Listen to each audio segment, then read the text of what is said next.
You know, if nobody else, if nobody saw, or what am I saying now? If nobody saw the interview, then they can just go back and go see it. I've linked it many times. It's on my YouTube page. You know, it Yep. is what it is. Yep. But I know I get a little slack sometimes when they ask how come I always like doing pre shows you would do it before the interview. Well, I mean, why not? You know, just like the show, it's like it gets people pumped up, and I got I agree. I got a good crew of people. You know that I can pick whoever I decide. If everybody wants to come on, or if nobody, one person wants to come on. It's not a big deal. It's not. It's part of the show, but it's not really part of the show.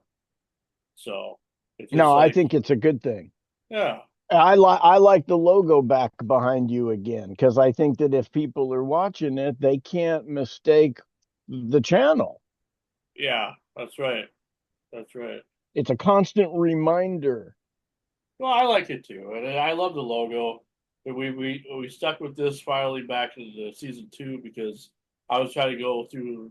I had ideas of different logos I wanted to try and just to see, and I was finally stuck with this one. This was the AI logo that I made. It kind of came out the way that I assumed that it was going to come out. So, Mhm. so tell me a little bit about your history with Butch then. Like, tell me a Well, little I bit about mean, that. it's just that I think it was in Cherry Hill, New Jersey, back in, God, I mean, it was 20 years ago, and we were Okay. both at the same convention as guests. Okay. And so I think that he has done more through the years Oh convention yeah. wise with my Every dad. okay. And so it was like I was trying to remember if we actually met at the Cherry Hill one or not. I feel like we might have, but I feel like he might know my dad, his Oh, name more because of the convention. yeah, yeah, yeah, yeah, yeah. Well, I He's get doing that. one in Kentucky, this Scarefest or something this weekend. It looks absolutely packed. Yeah. Oh my Are God. you talking to your dad? Yeah. Oh, okay. Oh my God. Yeah. It's a good one. Is this all thanks Um, to Sean Clark then? Or is he the one hooking him up with all these events like you were talking about before? Or... yeah, I think that one is still with Sean, you know. Wonder how these guys become promoters or stuff like that, I mean, it's just, I mean, I'll tell you what, when the very first Halloween convention that they did, which I think that is what they called the 25 year, I think that's what it was. sure. And they got everybody they could, and I was invited out there. They they did a tour of all the scenes. They had buses. That was the first time that fans actually put this thing together. And what happened was Sean took it and like ran with it. Oh, And as now, I mean, to the point that he's repping everybody and anybody because he went out and said, well, let's do it like this and then like this. And then he would get with the artist and or the person and they'd go, well, shoot, there's conventions. And he was such a nerd with all that. He's like, yeah. yeah, there's big time conventions. Wow. And and he literally from grassroots, Yeah. he made his whole thing happen. It was pretty impressive.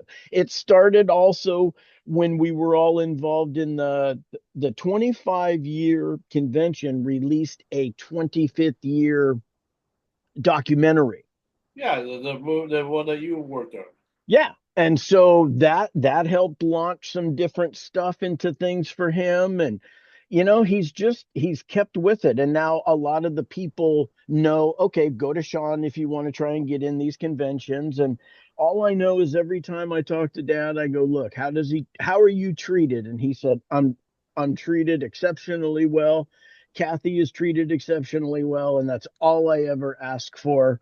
And Now, do they pay for their room and stuff too, and so that they oh, take care of all that stuff? all of it. Oh wow. Oh, it's Okay. all covered. Wow.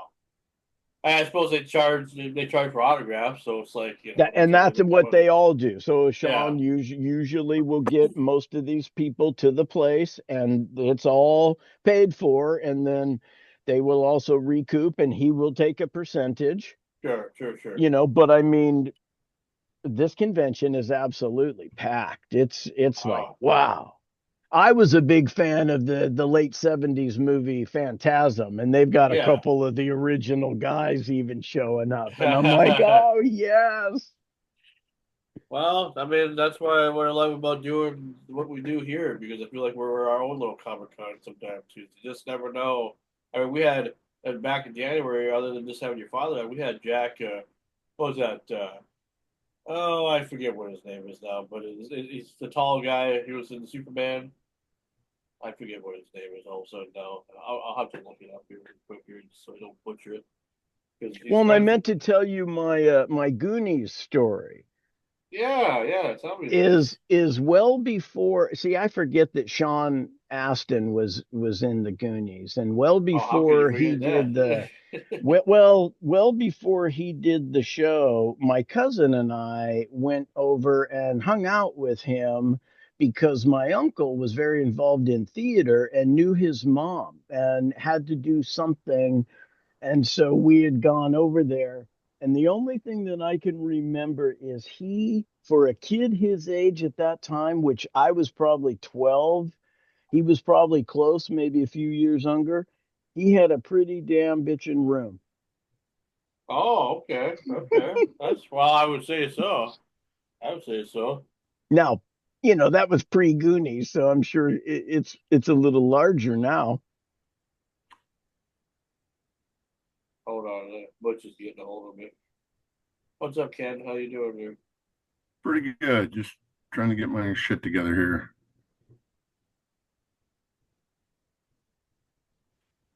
I know. I was like, hey, do I have a Munsters t-shirt?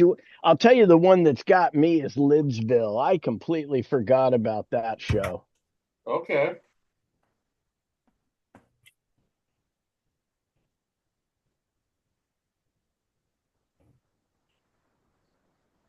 That's crazy, man. He's done quite a bit of stuff. Yeah. No, I mean, that's the thing about it. It's like I got a hold of him this morning. Oh, perfect. That's perfect, kid. Wow.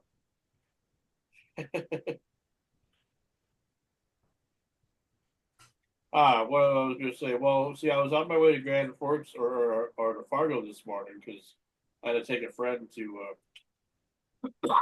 I had to drive. Well, he drove the way that we drove. I drove back because he had his eyes dilated because he's an older guy and he's gonna have some eye surgery here pretty soon. And so we had Fargo was like about 2 hours from where I live. So we went down there and I thought, well, we were talking about Butch yesterday and on the show, and I thought, well, I'm gonna see if he's around because if there's anybody that could be a perfect Halloween guest, it would be him. You know, Right? but I still have his number. So I got a hold of him. I texted him this morning, and he answered right away. And he said Mondays weren't available because that's his days when he travels or whatever when he comes home.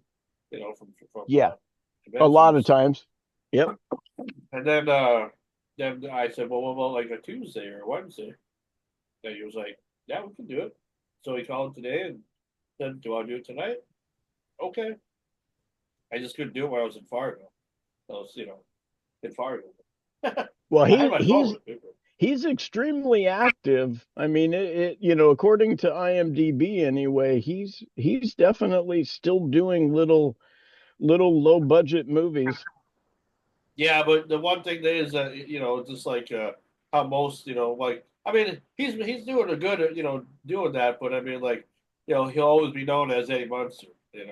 That's just to say unless something ever comes up where it's like oh we need Butch Patrick for like a new role or something, or he's like a new like a superhero or something like a Marvel character or DC character or something. You know what I mean? A new Art the Clown. Yeah, yeah. There you go. I heard that Terrifier movie's doing pretty good in theater. Terrifier 3 anyway. I haven't seen any of them. I haven't either. I mean, they're too gruesome for me. They make horror too realistic. I'm just like, it's like, do I really want to Love murder that somebody? shit. Yeah, Love do that I? shit. Yeah, of course you do. Yeah. But if it happened to your real life, you wouldn't love it. If you saw I'd somebody just kick getting, ass. I wouldn't wear high heels. I wouldn't hide in a closet. Tell you. I just come out of the closet. No, I'm just kidding. Yeah, okay. Have to make a gay joke once in a while, you know? What the hell, dude? Yeah, everybody thinks you're gay. Either that or a Well, pedo, you know. most of the people think that anyway, but you know, let them think. Bitch. But yeah, don't go there. Yeah, so my phone needs to charge and I tried doing that. Oh, it worked now. Oh, no, it works. Okay. Well, it Well, didn't work before. charge your damn phone, then, Well, yeah, I know. I dude. just I know. I'm just I had it was giving you a bad time. And now we're looking at your boobs, though. plus I look like shit. Oh my god, I just woke up from a nap. Two Oh, bottles of wine and a couple of vodkas later. I had a jeez. little bit of a headache this morning. So I took a nap Well, this afternoon because I'm okay. old, you know. Yeah, because all old people take naps. Yeah, okay. Okay. At least I'm not peeing myself. I'm okay. Well, I would say, hope you would not do that, but okay. Only if I cough too hard. Oh, well, don't worry. No one's going to tickle you or anything. So. Only my mind. Just kidding. This is really bizarre. Yesterday the green screen worked great. Today it doesn't work worth a damn. I don't know. It should be just the camera that you're using. Probably. Maybe. I don't Same know. camera as yesterday. Wait, is it a laptop camera or is it actual like just a camera like a No, GoPro camera? it's a USB. But Attached like to the top or something. yeah, it just clips on. I've got another one I've got to dig out. It's much better than this one.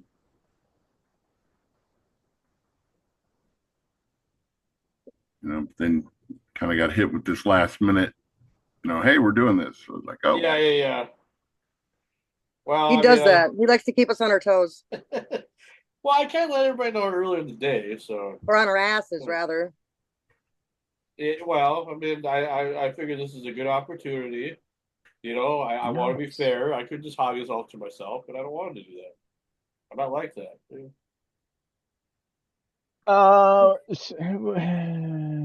What kind of Halloween guests? Well, like anybody that just like there's a lot of people that I would love to have. I mean, it's just hard to think of the names right now. I don't know what type of poll you have. You know, what type of poll could you have to like? How big of a guest do you think you could get?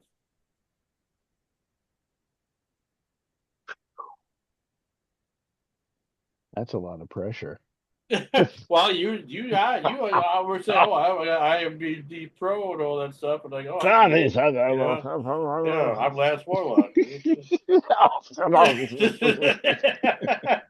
That's Lance's I drumstick. know, I know.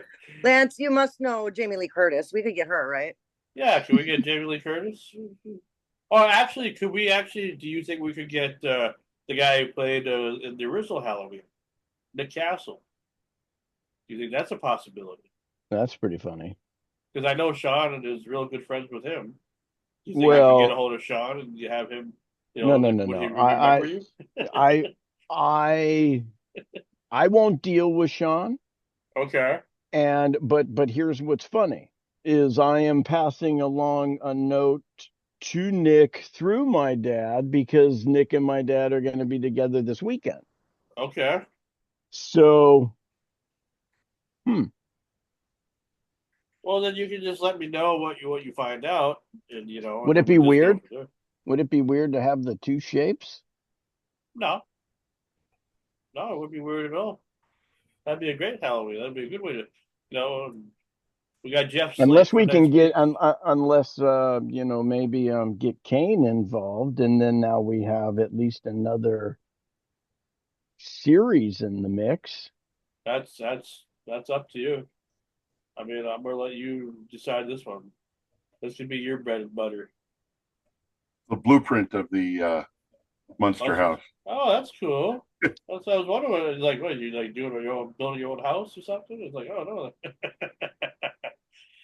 no. Ken, you never seem to amaze us. Remember that zing I was telling you about? I That's never who seem we to got. amaze you, or I never cease to amaze you. No, I mean Peace. whatever. It's a compliment anyway. Yeah. Thanks. I Cease to think Whichever amaze me. means That's the way better. You you you said never it. you never seem to amaze me. Would be like, you're just almost hitting the Completely the bar. opposite of yeah. well, yeah. Don't take that on me, because only if I say the word bar, then Mama T will think she has to go to their bar and get some beer, Huh? get some alcohol. What? Never mind. Hey, so do you have any idea going Yes, I do. into this? Is Butch gonna is there like a specific thing he's kind of wanting to chit chat about, or are most No, of the I time no, these I got a guys hold just of open for all of it? I got a hold of him, so it's just whatever. We got a half an hour, so it's like, okay. The problem with him is like he likes to talk fast. So I wanted to have you guys on here so you can ask some questions. You know, just to keep He it. talks fast. Well, he gives short answers sometimes. Like maybe it's different now that he's Well, I mean, we'll find out here. He's coming in the room now, so Oh, we'll cool. find out. We'll get this done early. Maybe I won't even stream it live. I'll just have I a wish I could see pre-record. well enough to not wear these friggin' things. It'll be all right. Reading I'll, glasses are such just like I was gonna stream it live, but I think we'll just I'll just do this like a private upload. There he is. But How's it going there, Butch? Long time busy, no busy, see. busy. Yeah, no kidding. I'm sorry that if you got all confused, I mean, with all the people trying to get a hold of you, I mean, it's like, it looks like some messages you don't want to answer, it seems like. Let's see if I can get this where I want it. I don't really have a studio. I'm a little low in the frame there. Let me see if I can kind of adjust it just a little. Yeah, Okay. all good. I can lean forward a little bit. Yeah. Well, No, it's a pretty fantastic print you got going on behind you. I can tell you that. Oh, yeah. oh, And yeah. Nice. if you go that way. Oh, wow. Okay, I see. Big Beatles fan, eh? Yeah, I like the Beatles. So, Well, I'm sitting. I'm not quite right. Why is this not? This is my other iPad. Maybe the camera's different. Anyway, we're good. We'll make it work. okay. All right. Well, whatever. Keep something Say when. connected. It's No all problem. good. Yeah, we're good now. We can start. Is the now. audio okay without the headphones? Yeah. I mean, I can hear you. Does everybody Yeah, else hear him? I hear you Everybody else fine. Yeah. hear him? Yeah. All right. I'm a Good. Mama T. She's frozen in time now. There, I get like normal. that's better. All right. That'll Well, hey, work. we're just That'll happy. work. We're just happy to have you, man. Because it's been 5 years since the event in Fargo since we saw each other last time. And I Yeah, I appreciate know. you. I got to get back up there to Tony's show. Yeah, I mean, it was a good time. I do remember, and then we did a quick little interview, and I Yeah, just figured, well, it's been 5 years, so what we see what you've been up to since that time. A cool. lot has happened, so All right. all right. Well, we can start now because I already got it recording anyway. So, well, first of all, I say welcome to Renegade Radio, everybody. This is a special exclusive interview as we're getting all ready for the Halloween season here. I'm the host with the most, Frankie Slauson, and we got on the panel we got Lance Warlock, we got DJ Ken Heath from Las Vegas, and we got Mama T as well. And our guest for tonight is Butch Patrick, the legend, the man, the myth, the legend, Butch Patrick. How's it going? So, are we starting now, or are we going to wait till 7? Well, I just did an introduction, so Okay, yeah, so, we can start so now. we're on. Yeah, okay. we're I didn't know whether you were warming up the audience. Well, I was warming up the audience and warming you up. He's trying to milk those extra minutes out of you. Okay. Yeah, we're warm. We're warm. Yeah, we're like chocolate milk now. Well, you're looking off camera at something, so I didn't know what you were. Well, it's because my camera is kind of at an angle. It's not like Okay. like it should be, but yeah. Well, anyway, He's always trying to show his good side. yeah, the extra beard is right. Mhm. Anyway, we're honored to have the legendary Butch Patrick on because it's been 5 years since we've spoke, and a lot has happened in that time since 2019, and I know what you got married not a while back ago. Yeah, and then I got divorced real fast. Oh Oh, But you really? know, the deal is with Wikipedia and other forms on the internet, you can't. Sometimes it can be very difficult to remove information once they grasp it and get a hold of it, and they don't want to remove it for some reason. And I've had the darndest time over the last 20 years for a few other things like that, that I'm constantly, addressing issues that people pick up on, which is fine. It's not your fault. But no, I was married. I got briefly married at the age of 63. I was divorced at 66. And that was the only time I've ever been married. But there was a woman back in the about 15 years ago that claimed that we were married, that I wasn't, So I don't actually know. Just don't know choking. So, anyways, no, I'm not married. Okay. Well, I mean, I remember seeing updates about you on your Facebook page anyway. You and your ex-wife. I didn't know. I had no idea that you guys were divorced. So, all Yeah, right. Okay. I have a girlfriend named Giselle St. Clair, and a lot of people, because they see us all the time, they just assume we're married, and I get tired of correcting them. So, Oh, okay. So maybe that's what it Yeah. was. Maybe that's yeah, what I I just was. get I Okay. get tired of correcting them, and it just it's just people just make the assumption, so I let it go. Well, the last time that we chatted, it was before the big pandemic. Yeah, How did that that was impact after you? that was before I met her. Yeah. Yeah. How did the pandemic impact you and your life at the time? Well, it was interesting. It was funny. It was this Christmas of 19, and then it hit in January of 20. I'd flown to California, had gotten away from my ex-wife, and I wound up in California. My sister's got a very nice house 4 blocks from the ocean in Manhattan Beach. So I went to visit her, and I got stuck in a very cool spot. If you had to suffer through the pandemic, I found a very good place to do it. I left my car in Raleigh. I left my Munster cars in Atlanta, and after 4 months, I had to go get my stuff because I left them on people's in the driveway in this guy's house, and I was like, I can't do this to these people. And just about the time I was getting ready to go, and I believe it was May, a guy in Wisconsin reached out to me and said, "Hey, we're having a car show outdoors. Would you be interested in doing it?" And I go, "Yeah, I would. I would be. That gives me the opportunity to not only go pick up my stuff, but start doing something again." So after May of 2020, I kept busy through the whole darn thing. Okay. Okay. Well, That's gotta be good. scary. Dating. I was always worried about dating during the pandemic, man. You don't know until after the pandemic's over that they're actually not that attractive. Yeah, and I found out that how well I could read lips because I was pretty hard of hearing. I got hearing aids now. They're not in right now, but I really noticed the fact that how good of a lip reader I was, because once people started putting those masks on, it was like I can't hear a word you're saying. Yeah, I'm the same way. People go, they like when they're talking to me, they like look at me like, "What are you doing?" I said, "I'm looking at your mouth, or else I can't Yeah, hear you." yeah. I got to watch Yeah, what anyway, you're saying to. it's been an extremely interesting 4 or 5 years. Where everything's at in the world, and I'm glad to be alive to observe it. Some good, some bad, but definitely interesting. Oh yeah, absolutely, absolutely. Well, on our panel here, we got a wide variety of people that are part of my crew here for Renegade Radio. One in particular, Lance, said that he's met you before at a convention or two.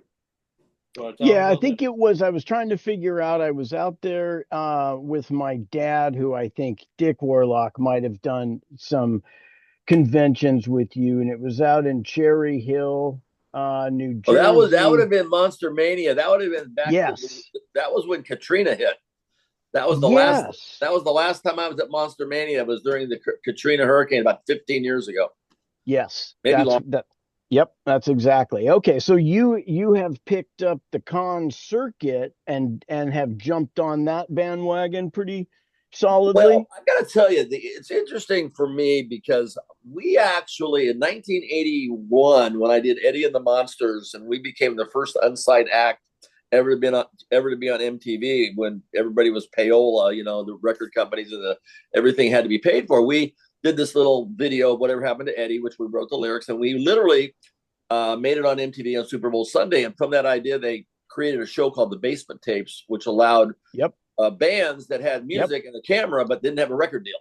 So they had their own little homemade videos that we sparked that interest, which I'm very proud of, because I'd like to think I helped some people gain some success in their careers. Rail is the band that won that, and they're from Seattle, which is where I'm at. So who won? Rail. Oh, wow, that's great news. Well, so what happened was, they'll make a long story short, in that time period, Al Lewis and I reconnected. And I was in New York doing something, and my band was in LA, and I asked him to please go out and help the band do the Palladium gig. And we started talking together, and that's right about when the Comic-Cons and convention circuit was in its infancy. And we, by partnering up with Maryland, we became the Munsters 30th anniversary situation started happening, or the 20th anniversary. And that's kind of how we started doing it. And the neat thing about the Munsters, I have a Munster coach, I have a Dragula, I'm a gearhead, and George Barris and all that kind of stuff in drag racing. But the Munsters falls into so many different categories that I can do collectibles, pop culture, cars, tattoos, memorabilia, toys, comic books. So I can keep very busy if I choose to do so, which at times I do. I mean, I'm October especially comes very easy because of the Halloween thing. But Halloween has become what used to be a little 1 day a year thing. Has really morphed into a 6 week window of people, and then that you take that window, people want to dress up. What do cosplay people do at conventions? I mean, it's dress up. So now, that people give them a reason to go out and put on their costumes and go out and meet celebrities. They love doing it. And it's a good fit for us from the old days that didn't get any residuals.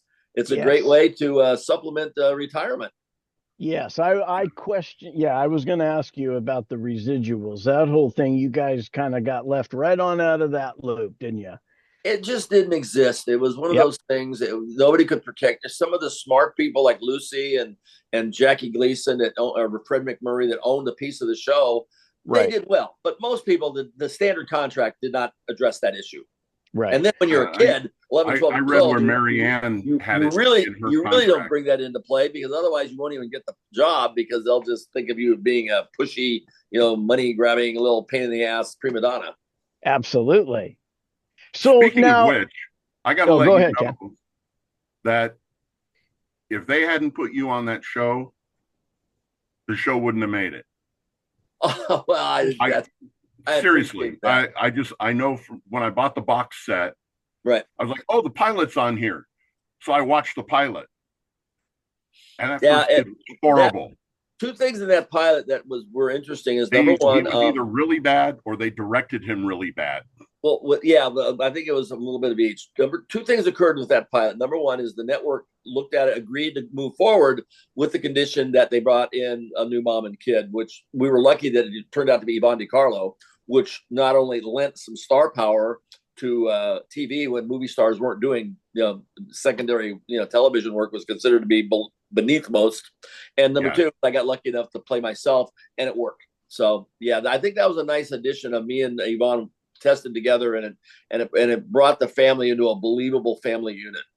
Yeah, it was the I don't know if any of the rest of you had watched the pilot, but watch it and you will just go, how the hell does this show get picked up? Yeah. And then the makeup. Horrible.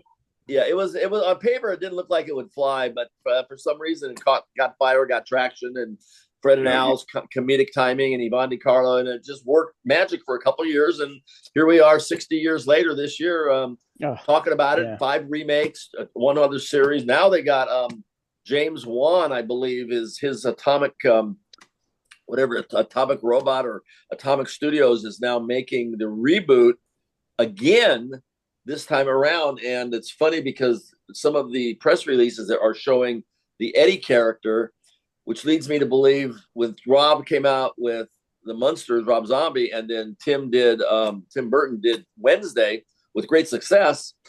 I'm thinking maybe along the lines they're thinking about maybe bringing the Eddie into the forefront as a character to counterbalance the Wednesday success. And I don't know that, but I send a message off. I said, congratulations. Please make Eddie dark and interesting. And that's all I said. If it gives bring Wolfie back. If I'm lobbying for a job, I did it very soft-handed. So I do have a question. A lot of child actors, they kind of had a little bit of a rough life because of being a child actor, ended up with bad habits and stuff like that. How did being a child actor affect you? I was the lead. I through the best part. All I wanted. I was never a kid actor. I was a kid who could act and had a knack for it and wasn't intimidated by the process. But I was never an actor. Never took an acting lesson. But I did pretty well. I didn't go on all the interviews I could have. I always wanted to balance it with baseball or little league or mini bikes or go karts. So, but I got into a lot of mischief. And what I did is I wanted to be. I never thought of acting as like a really respectable occupation. I thought I was like getting way too much money and way too much attention for doing nothing. But I was a little embarrassed by it. So I was trying to be a regular guy. And the way that I became a regular guy in 1969, when I got my driver's license, was to throw parties and always have the beer and the weed and go surfing. And this is behavior that was acceptable. You got to remember, this is the late 60s and early 70s when, Woodstock and the counterculture and hippies was all the rage. That's how I got to be accepted by my peers, was that my parties were legendary. So I got into a lot of mischief, and I've been sober almost 14 years now, but for 40 years, I was off to the races wide open, as they say in dirt bike motorcycle racing. I just kept it under wraps a little bit. I didn't live in Hollywood, so I kind of stayed out of the spotlight. But I had my demons, no doubt. And a lot of people come up to me and say, "You didn't have any problems." I go, "Yeah, I had them. I just seem to be able to sort of cover them up and act my way through it." That's funny too, because back then we didn't have the technology to record ourselves being idiots. That's correct. That is correct. That's true. There's no proof. And living outside the Hollywood, I never really was a Hollywood kid. I occasionally would be asked to participate in a parade or this or that. But most of the time I was 30 miles away with my cronies getting into trouble way outside. The paparazzi wasn't around. But I went to Hollywood Professional School, which was one of the places where the Cowsills went there and some movie star kids went there. And that was the closest I got to sort of being a Hollywood type kid. And that really didn't stick very well either. So, but yeah, I did. I had a lot of fun. But now, so in the younger years, did you have parents that supported the whole potential of acting, or at least the interest in it? I mean, because somebody, just needs a little push. And if you were kind of outside that city limit. Right. What happened was there was a guy in Los Angeles back in the day, a city called Gardena is where I grew up. And Gardena was the place where all the poker clubs were located in Los Angeles for years, from the 50s and 60s and 70s. It was considered a game of skill. So it was the only gambling kind of Vegas type stuff, even though it wasn't really house betting. It was considered a place to go, and poker was where you went. My dad was an influential owner of one of the clubs. Well, my younger sister, was the focus of the Hollywood scene, where the mayor, this guy that wanted to run for mayor, knew Mary Grady, who was a new child agency, and he thought to get Dave's endorsement, it might be cool to get Michelle into the movies. And for that day, I went for the ride up to the photographer studio, which they were taking her picture. And when he was done with her, he took a picture of me. He put that picture in his Hollywood window on Hollywood Boulevard in his artist studio. And a producer and a director a month later were walking by casting a movie, and they still hadn't found the youngest son of Eddie Albert and Jane Wyatt, the little brother of Brenda Lee. So they reached out to him, and he steered into Mary Grady, and Mary Grady called my mom, and I went up for an interview.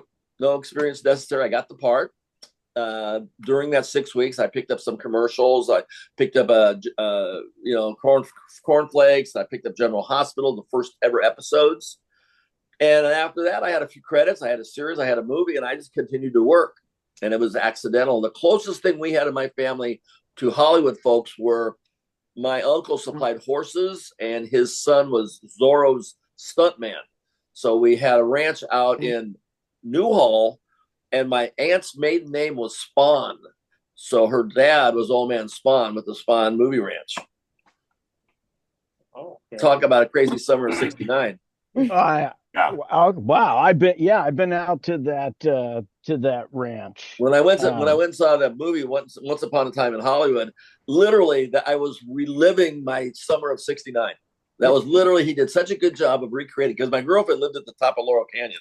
So I drove up Sunset Boulevard, Hollywood Boulevard, Laurel Canyon, up to the top of Woodrow Wilson and over. That summer I was there. I was up in the hills when everybody was freaking out. Oh, a lot of good times from back in the day, I would say, huh? It was a Different crazy world. Oh You yeah. got to, can you briefly also share your music? Now, obviously, I've seen, I know you did the band. What's that all about? I have a bass, but I never really learned to play it well. It was more of a therapy thing, just to put in my lap and have fun thumping along. Yep. I have a bass like After that. I did Lidsville, the Saturday morning in 71, summer of 71, I just turned 18. Metro Media Records had let go of Bobby Sherman, and the guys that managed Sugarloaf, which was a reasonably B plus, A minus band back in the day with Green Eyed Lady and Don't Call Us, We'll Call You. Yep. He contacted Mary Grady about me doing the music, and I was very adamant. I don't sing. I didn't sing. I sang in Lidsville, but I hated it. So they convinced me that they could make records for Metro Media Records. I could make a ton of money. And I like to call myself the original Munster Manilli. I was lip syncing way before Millie. So what happened was they signed me to a contract for Metro Media. We went on American Bandstand. I headlined over Loggins and Messina. We went on the road for 6 months, but I couldn't sing, and we never performed live. But we followed David Cassidy around to see what his magic was, because he was the go-to guy. So wherever he went, we went. We checked in the hotel. He checked in. We checked in. So we went for 6 months. I got to play Rockstar and met a whole bunch of cool people, spent a whole bunch of money, partied way too much, and lived the life of the rock star. So I never really was a musician. I was sort of fabricated. But an appreciator of music. Fast forward 11 years, MTV comes on the air. I'm down at the beach with some of my friends, and a friend of mine knows a guy that owns a recording studio in Long Beach. And I decided that I wanted to do rock videos. I thought I wanted to be a VJ, but they wouldn't have me. So the next best thing was doing a rock video. So I wrote the lyrics of Whatever Happened to Eddie. We went into the studio. Phil Cohn he was in a band called Curved Air, who was the producer with Stuart Copeland before they got rid of Phil and hired Stain and formed the Police. So he had been in Europe. He came over. We did this thing together. We BS'd our way into MTV Tower, got it on the air. Again, I faked the bass. My guitar player sounded a lot like me, but could keep a better tone, carry a tune better. And that was my second go round of the record. And again, Munster Manilliing up by faking the bass and lip singing. Well, it was a good video. I mean, I watched it, and I watched it a bunch of times. I loved the early MTV videos. They were so much fun. They were so. Yes. We did that one night, 3 locations, 60 extras, $3,500, and it was great. And literally, I'm very, very proud of it, considering when it was done and how it was done. But especially with the fact that we may have cracked open the door for a lot of other bands. I just wish it would have been a little bit longer. Is all. It was just a little too short, though. like a not even a 2-minute song, I would say. I'm telling you, I go out to shows. Number one, people are always playing it. People come up at the 45 to sign. It's literally 33 years ago now, 34 years ago, and people are just crazy about it. It's like a cult thing. It's great. That's awesome. That is awesome. So I mean, you brought up the latest Munster movie, or your Rob Zombie's version. What did you? I mean, I'm sure you told a lot of people what you thought. I mean, too bad they didn't cast you like as an extra or something. Well, I did the voice of Tin Can Man. I actually was the voice of the Tin Can Man character that wound up marrying him. So I was involved. What happened was, when they did Mockingbird Lane about 12 years ago, I think it was, Brian Fuller and Brian Singer, the expensive $10 million one-off they did. It had Jerry O'Connell, Portia de Rossi, and Eddie Izzard was in it. I thought for sure that was going to get picked up, because I introduced it at San Diego Comic-Con, and it got really good reviews, and it was interesting. It was not normal, but I thought it was at least worth a shot. And I was very excited because I had a reoccurring role in that. And I was looking forward to getting back into the Hollywood a little bit, because one of the reasons I quit Hollywood wasn't really that I didn't like acting. I just got tired of auditioning and wondering, how long do you got to do this before you might get a script mailed to you? or you might just, I didn't expect to just be handed a job, but I thought a little more than having to go through the normal process that I've been doing for the last 16 years. I thought I might get a little bit leg up. So I just quit. I was too busy getting high and I wasn't taking it seriously, but I think I would have taken it seriously had I felt that they respected me. And a lot of the casting directors were like wannabe actors that sort of had a hard on for you against you being a kid actor, I think. So anyway, that was the deal that I was kind of hoping it would get caught up. Now, the Rob Zombie thing, I had met Rob at a concert, introduced him. He was wearing an Eddie Munster shirt. I was wearing a Rob Zombie shirt. Then I took my Munster coach up to his house for him to take a spin in it. And we did commentary on the Blu-ray Munster Go Home in 19 or 20. We did the commentary on Munster Go Home together in live real time, 90 minutes. We sat in a screening room and a moderator asked us questions and we talked about the whole making of the movie. And we really bonded at that point in time. He loves the Munsters. He's a good guy. So when I went and saw the dailies to do my voiceover, I was really impressed with the look. And when I actually saw the movie, I liked it very much because I liked what he did with it, the storytelling of how Herman met Lily, the cute little Sonny and Cher and the zombie a-go-go thing going on, and the dating app with Lily's trying to meet a guy. And anyway, I thought it was cute. I didn't anticipate it being, an Oscar-worthy movie or anything. I just thought it would be entertaining, which it was. But people get so upset because they expect it to be the real monsters or they expect it to be, the devil's rejects on his side. And I said, if you just leave the baggage at the door and watch it for its own merit, you'll love it. I think people were surprised that it was clean because they expected it to be like R-rated. We're going to do like what they did to Winnie the Pooh. Well, like Universal. That's one of the reasons Universal, the Wayans brothers had the rights to the Munsters for several years before Rob got a hold of it. And Universal's very protective of the Munsters brand. So I'm thinking the Wayans brothers must have brought in some scripts that wasn't acceptable to the legal department. Yeah, sounds about right. So now, off color, the Wayans brothers? No. Yeah. Well, I used to make, a lot of people say, what do you attribute the longevity of the show to? And I said, well, you got to remember something. Back in the 60s, there was a lot of just killer writing and killer scripts and shows and non-reality based reality. You had witches and genies and Martians and talking horses and monsters. It was just entertainment gold for a lot of people. And the Munsters tapped into a bunch of that. And not only did they do that, they had Leave It to Beaver scripts, which, if you're familiar with Leave It to Beaver, it was really the first successful sitcom where the kids were the featured stars and the parents were the supporting act. It was about kind of like a Dobie Gillis thing, maybe something similar.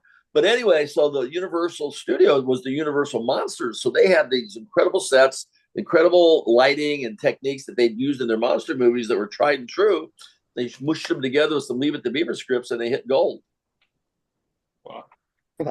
I just think back in the day, with all that magic writing that you're talking about, it's just that they were trying to come up with ideas that nobody's ever thought about yet, and now it's like, it's hard to, I'm sure a lot of people can come up with original ideas for things, but it's like everybody wants to remake stuff all the time and use old ideas to create new ideas. Well, sometimes it works, sometimes it doesn't.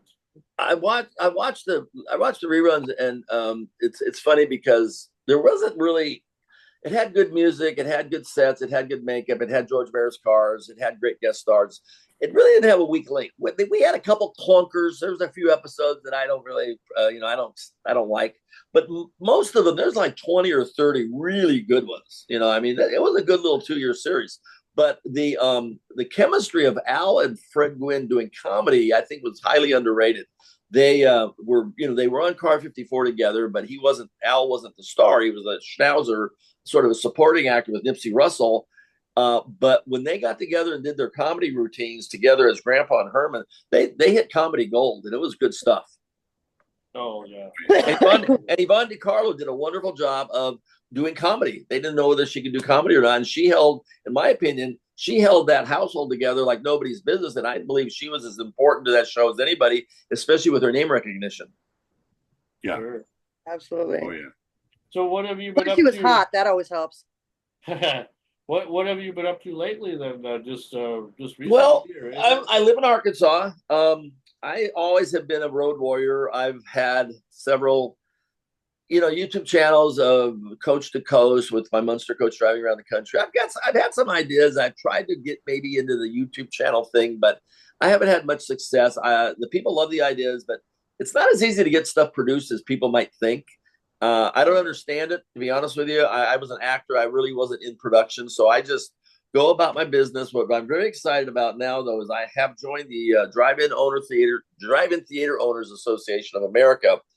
And I have this idea: out of the 4,000 theaters that were once there, there's only about 400 left, many of which are struggling. And what I'm going to do next year is I'm creating a double feature summer film festival that I'm taking public domain movies from the 30s, 40s, and 50s when the drive-ins were being built in their heyday, giving them historical significance. But I'm also going to do midweek special events for drive-in theaters that are normally dark. A lot of them aren't even open midweek.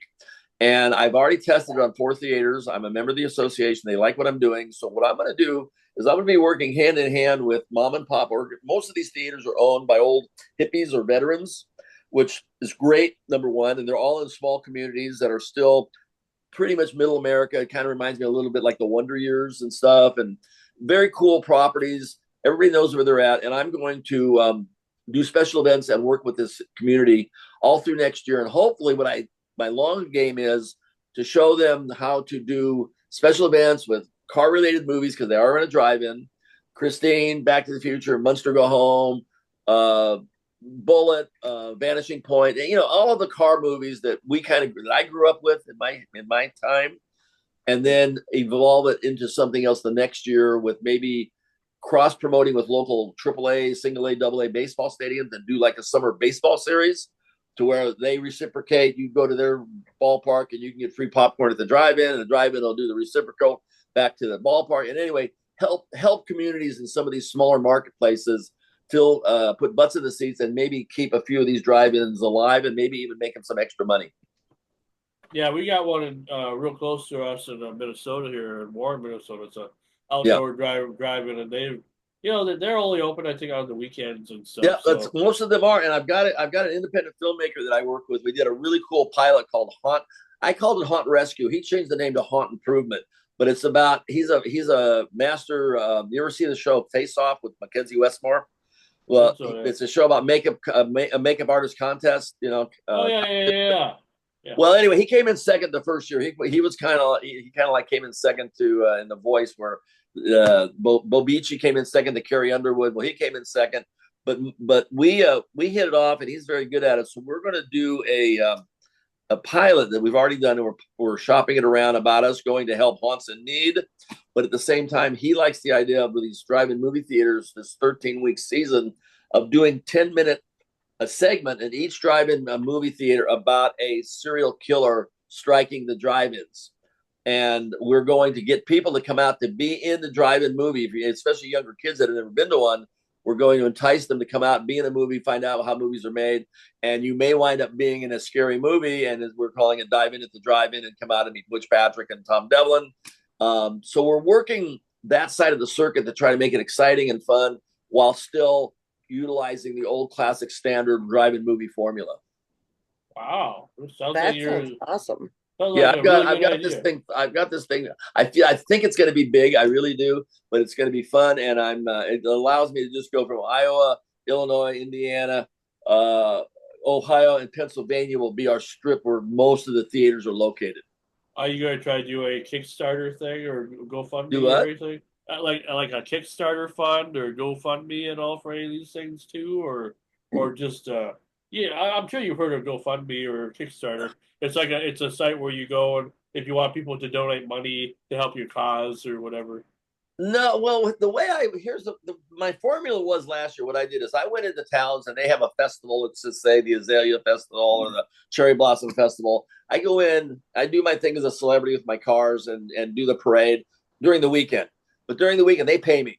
For the weekends, the midweek, I jump over to the drive-in people and work for free for them to show them how it works and help them, get the ball rolling. And then you work with the Chamber of Commerce, and it basically works for everybody. It's a formula that They don't have the money to pay me, but the town does. So I come in for the town. I work with the town. The town then finds out about the drive-in movie, Munster Monday. Wednesday, we did a Wednesday where we had a double feature of the Munster Go Home and the Addams Family for Wednesdays, the play on Wednesday.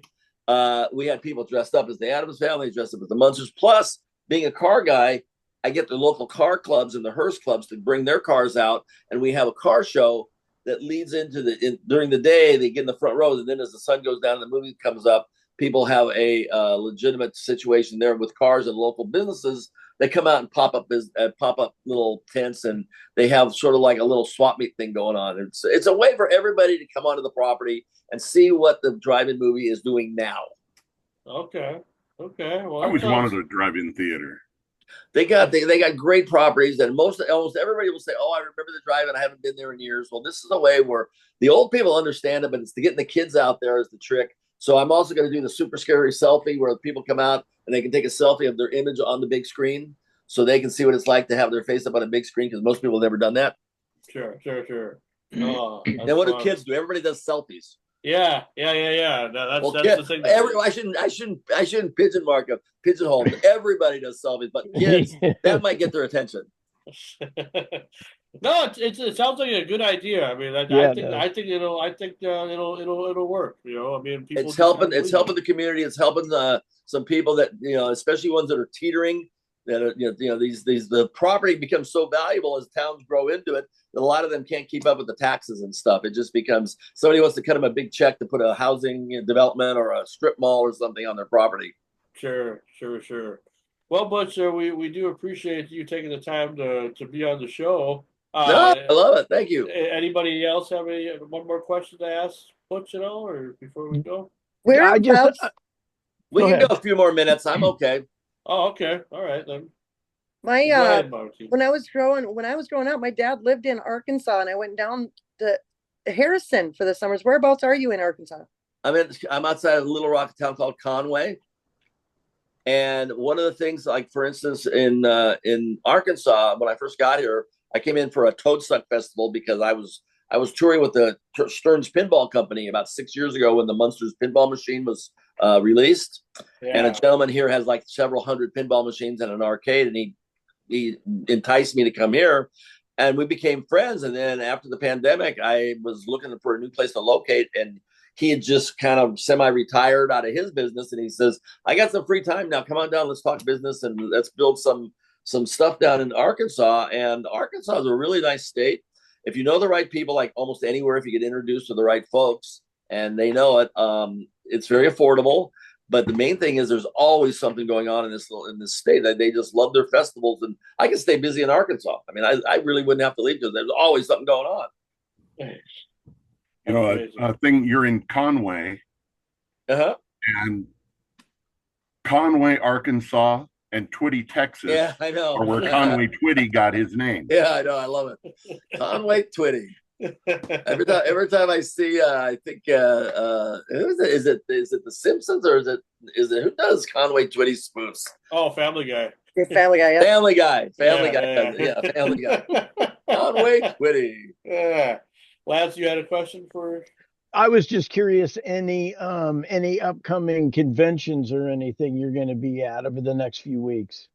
Yes, I usually try. Thank you for reminding me. I'm leaving. I'm driving Thursday morning all the way up to Chicago with my Dragula and my chopper for the Catacombs, which is a haunted attraction. Plus, we're going to do a Munster Go Home screening at a movie theater. Then I'm going to be in Washington State the weekend after that with Elvira at the Washington State Horror Con. Halloween night, I'm in the Village in New York City after the Halloween parade. We're having I'm hosting a Halloween party at the Cutting Room from 10 a.m. till whenever. And then that next day I jump on a plane and fly to San Antonio for a convention there, November 1st, 2nd, and 3rd. Then I'm up to Cleveland on the 8th to the 10th. And then after that, I'm going to Oregon on the 17th. And then after that, I'm going to take a break. So you're going to be up in the Washington with Elvira. Yeah. Cassandra. Is that in Seattle specifically? It's in Tacoma, outside of Seattle. Okay.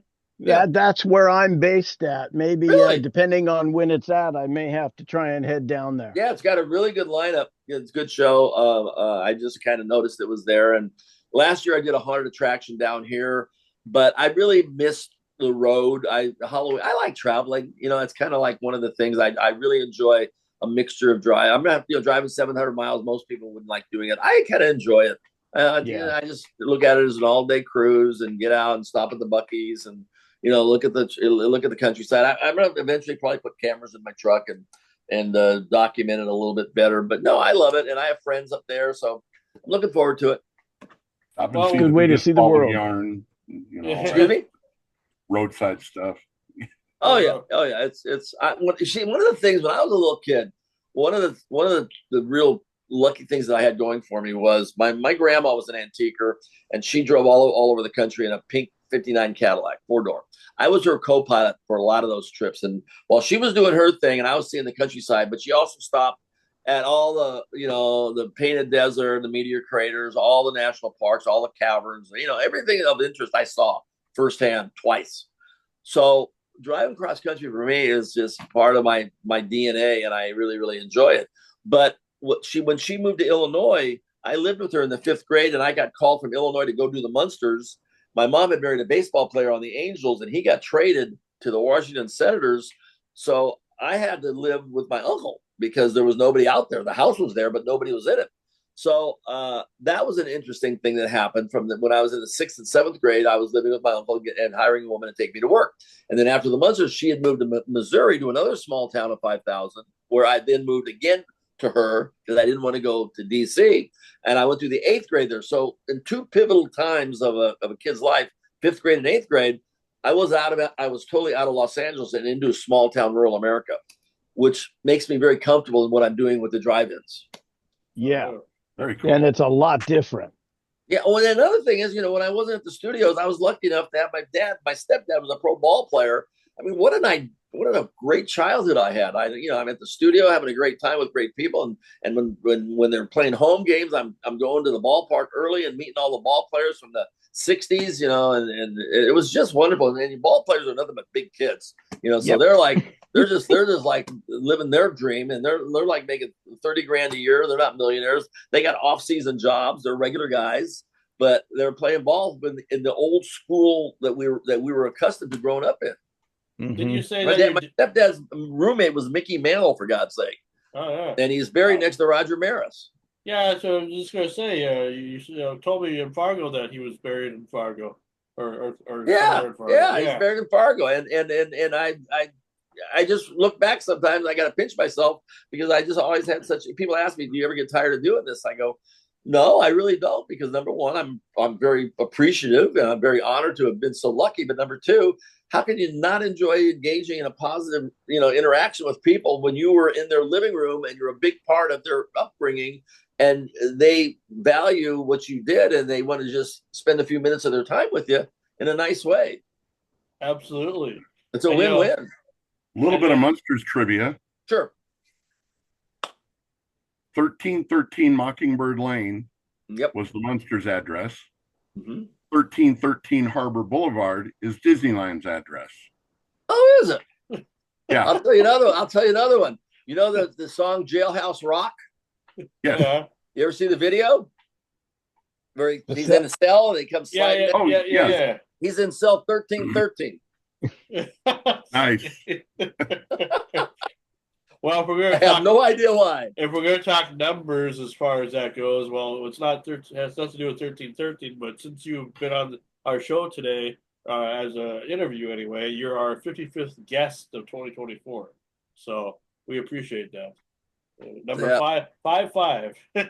Yeah, the conventions are so much fun, and I'm very lucky. And when I finally do kind of get my stride and I find out the show I'm going to do and how it's going to work, the neat part about it is everybody loves. They may not know me walking down the street, but they love the Munsters. And if they've never met me, they like Eddie, and it'll be very easy to get top-notch, interesting talent to participate. Like when I had my Munster coach, my idea was to have a show called Munster Uber, where we were gonna like prank a celebrity with another celebrity and they were gonna call an Uber, and we were gonna pull up in the Munster coach to pick up God knows who's some influencer with 18 million, followers, and pick them up in the Munster Coach and take them shopping or take them here.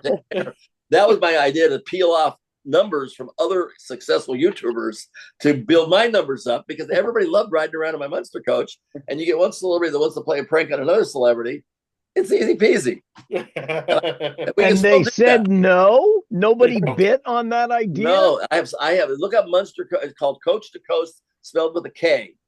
Both of them. I got 17 episodes up that we did prior to the pandemic, because a friend of mine is a YouTuber, very successful one, and he saw me driving around, and he gave me guidelines. He goes, "You send me the videos. Here's what you got to do. You send it to me. I'll produce it, and we'll get it out. We'll be partners." And we just the pandemic kind of put a dampener on it, but we did. I told him the Munster Coach to Coast Uber was the way to go, because it would be a way to utilize the whole thing. Well, let me just say, if you're ever coming through Las Vegas and you want to prank somebody with the coach or the Dragula, come on by the house. Right. I was just in Boulder City just last weekend. I got no problem with that. We'll go out. We'll drive around. You know Boulder City, right? Yeah. Yeah, that's Tom, my partner. He's got the world famous monster museum in Boulder City. Oh, nice. Tom Devlin. Yeah, nice town up there. If I was going to move to Vegas, that's where I'd live. Well, just so you know, Butch, that Ken, his uncle is Wolfman Jack. His who? Wolfman Jack? Yeah, that's Ken's DJ Ken's uncle. Oh wow! Yeah, so our whole Halloween tie-in was the Not Scary that's Farm. Impressive, yeah. Well, like I say, we appreciate you, Butch, and thanks again for spending some time with us and doing this interview. I know I kind of hold you so quickly and early in the morning, but I thought, well, what the hell? Let's give it a try, see if we can get you. No, it's and anybody that want to reach out, I own this address that's kind of hard to remember, so you may want to get your pen and paper. If you want to find me, go to munsters.com. It's a tough one. That's right. Wait, could you say that again? I wasn't able to write it all down. Yeah. Bravo. All right, man. Well, we appreciate you. Have a good rest of the Halloween season, and thanks again for doing this. And thanks for hanging with us. That was great. Thank you all. All right. Thanks a lot, Absolutely. Good night, everybody. Bye. Good night.